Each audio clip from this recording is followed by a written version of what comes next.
Hey, everybody. I feel that there's a lot of misinformation and confusion out there with what's going on in the real estate market. So I want to talk about some things real quick and set the record straight about what I'm hearing and seeing from the people we trust and from our experience in the market today. So want to share screen with you here. And let's see, here we go. So we're going to talk about three things. Those three things are interest rates, inflation, and supply and demand.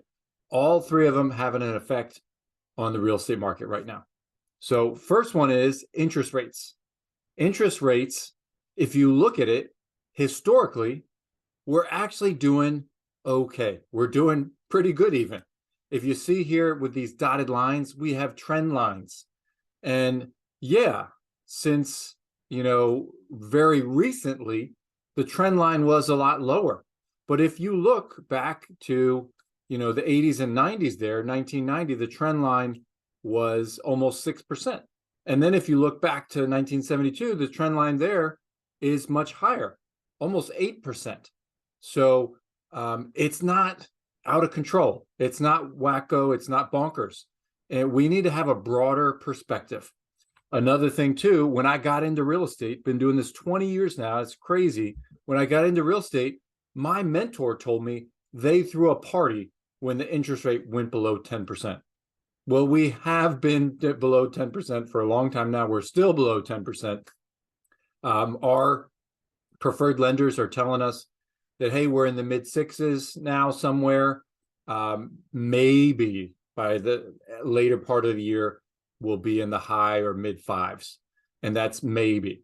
But really, they're saying that shouldn't deter anybody or slow them from making a home purchase.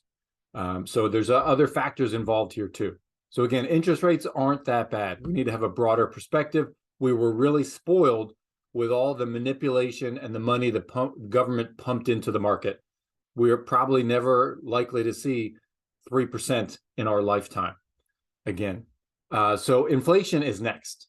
Inflation, man, it is a scary thing. I should put a picture of a bucket here with a hole in it, because that's what is happening. Our $100 this year is not worth $100 next year. It's worth like $92, $91. It's worth less. Inflation is taking away the power of our money. So to better understand it here, how has inflation affected different things?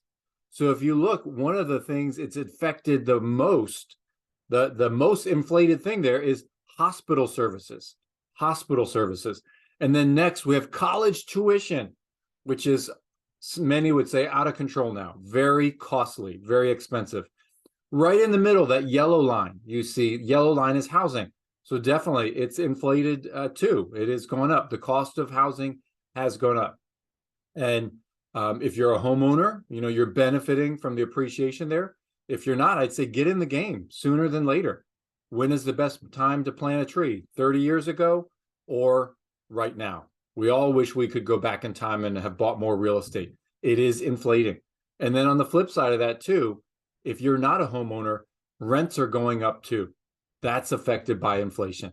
So be aware, some perspective here on the different types of things affected by inflation. Here in a more visual view, cars, gas, houses, and wages. And if you see, at the bottom there, the real change. So definitely we are affected by inflation in housing. So seeing that, and if you look in the far right, people's hourly wages are not being inflated or going up at the same level. So more reason to lock in the price of your housing. When you buy it, that's the price you pay, and you hopefully lock in, those mortgage prices as well. So that's inflation. Next of our three things, supply and demand.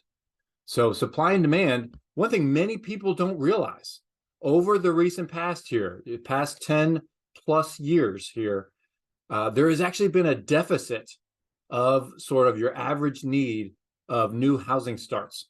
So the dotted line shows us where we should be on pace just for the general population, because people are having babies, people are growing their family, and the dotted line, if we were just to keep pace with our population here in the United States, is where we should be.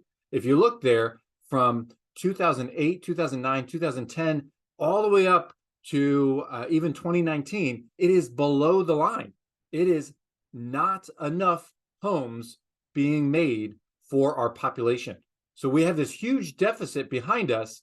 And even now, 2022, last year, we were just barely kind of at the line there. We have so much of a deficit, and the population continues to grow.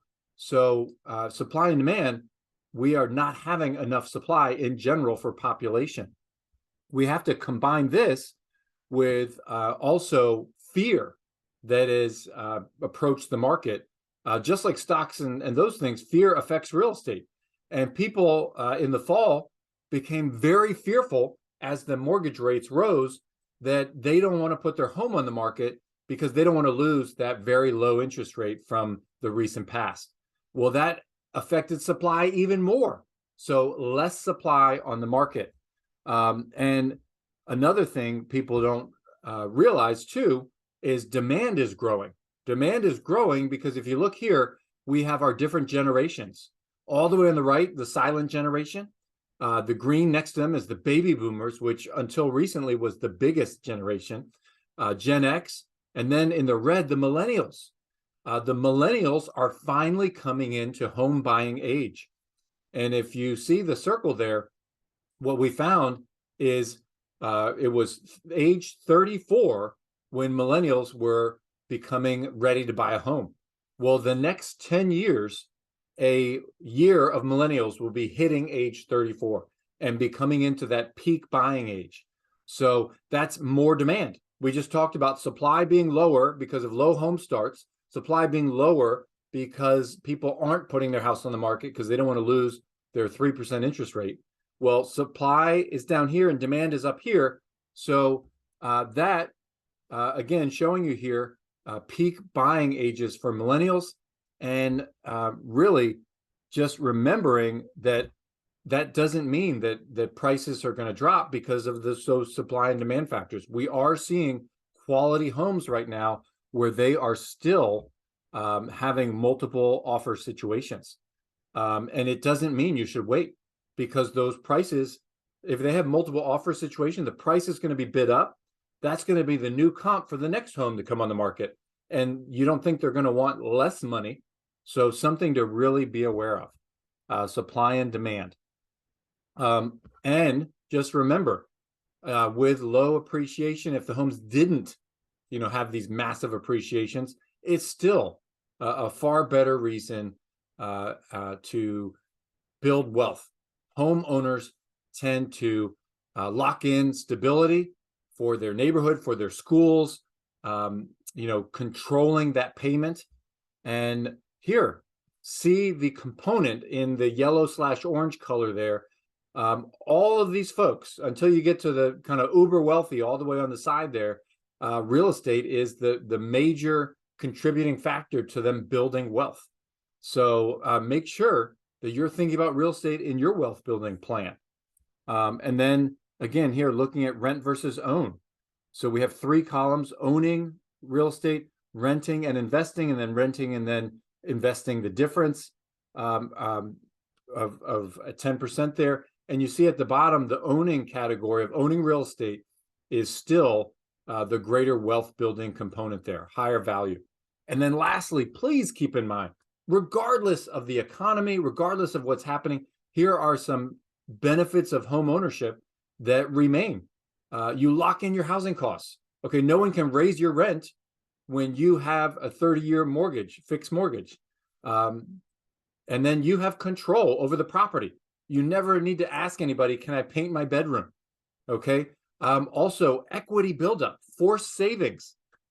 Because as you make your payment, even though early on it's a smaller percentage, a little bit of that goes to pay into equity. And the longer you own the property, that percentage grows. Also appreciation.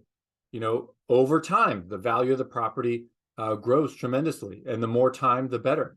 And then lastly, again, these things can change. Talk to your CPA, but interest tax deduction, mortgage interest tax deduction. So please, please, please, let me know. I've stopped my slide share here. Let me know if you have questions. Sometimes those of us in the market assume that everybody knows or learns or sees what we see. But these are three things really affecting the market right now that learning about and experiencing all the time. Okay, interest rates, inflation, and supply and demand.